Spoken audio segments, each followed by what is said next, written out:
barrage de Sivins, le procureur de Toulouse et 2 juges d'instruction chargés de l'enquête se sont rendus ce matin sur place. D'autres projets de travaux provoquent en ce moment des manifestations et ce n'est pas la première fois. C'est ce que nous expliquent Jean-Baptiste Bouvet, Valentine Patry et Alison Tassin. La révolte du Larzac en 1970. Une centaine de paysans se soulèvent contre l'expropriation de leurs terres pour agrandir un camp militaire. Jusqu'à 100 000 manifestants défilent sur ce vaste plateau de l'Aveyron. Après une décennie de protestations, l'État finit par céder. Le Larzac, c'est la référence indépassable. Elle continue d'inspirer les luttes écologiques partout en France. Démontage de la ferme des 1000 vaches, action contre les lignes à très haute tension, campement sur les chantiers comme ici à Notre-Dame-des-Landes.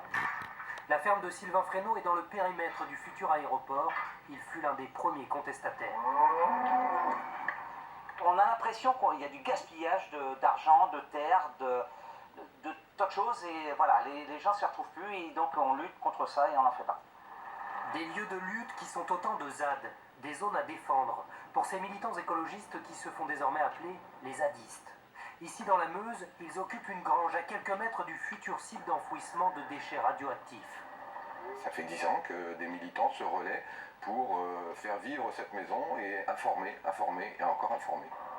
Un engagement à temps plein, une résistance nomade au gré des chantiers ou des convois nucléaires et une mobilisation rapide facilitée par les réseaux sociaux. Ces militants seraient environ 2000 à voyager à travers la France.